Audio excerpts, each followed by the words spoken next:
Look, there is no doubt in my mind that DAndre Swift is an extremely talented running back.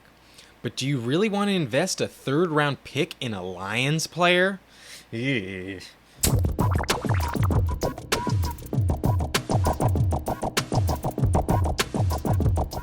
Okay, so I can understand why you'd be hesitant to take DAndre Swift, especially since last year the Lions didn't fully commit to him in his rookie season. So in his 13 games, Swift only saw 9 carries per game, but also got 4.4 targets per game, and showed some flashes of real talent. He averaged 4.6 yards per carry and caught 81% of his targets. He also finished the season with 10 touchdowns, and in only 13 games, that's a very high touchdown rate. So there's plenty of reason to be excited about DAndre Swift's potential. Like I said, there's no doubt he's a talented player.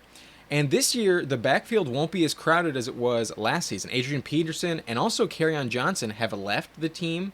However, they did add Jamal Williams from the Packers, who's no slouch. He's a good veteran, but he's not going to steal the main role from DAndre Swift. So because DAndre Swift is the clear lead back now, let's take a look at the 6 games last year where he saw a minimum of 10 carries, because that's what we're going to expect this season. So in 6 games with 10 plus rush attempts, he averaged 17 touches per game. That would have ranked as running back 17. He caught 3.7 receptions per game. That would have ranked as running back 9. And he had an average of 98.5 total scrimmage yards per game, and that would have ranked as running back 10 last season. He also scored an average of 1 touchdown per game, which would have ranked as the 6th best mark among all running backs.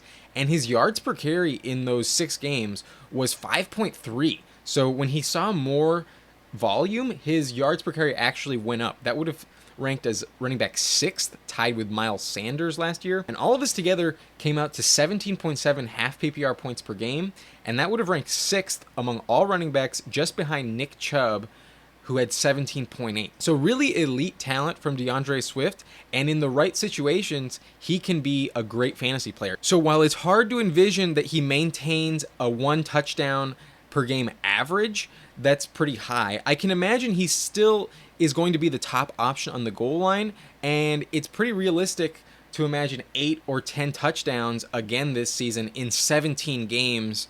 So I'm not too worried about DAndre Swift, and the more I look into these stats, the more excited I get. The only major concern I have left for DAndre Swift is the fact that his new quarterback, Jared Goff, is a big downgrade from Matthew Stafford. And it's not like Sean McVay is going to be in his headset every play to help him sort out the coverage. So I think it's likely that there's going to be more mistakes and a decent amount of drives that just simply stall out. And thankfully, Penei Sewell will be there to shore up the left tackle position, so we can expect at least slightly better blocking as well. And even when the Lions are getting blown out, Swift's pass-catching prowess will keep him on the field, even when the game script doesn't favor running the ball. So I don't think his volume is really going to be affected from game to game. He also doesn't need 20 touches per game to be effective. He put up top 6 numbers with only 17 touches per game. Now look, I'm not willing to rank DAndre Swift inside the top 12. I think that's a little bit too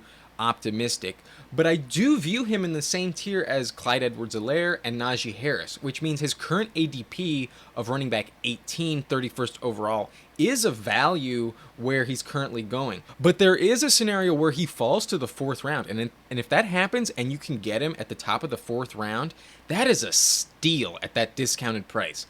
His volume and his talent are going to ensure that he's a reliable running back 2 this season. I have him ranked as my running back 16, so his current ADP of 31st overall, mid-3rd round, is a pretty good value, and that's why I would consider drafting DAndre Swift in the 3rd round.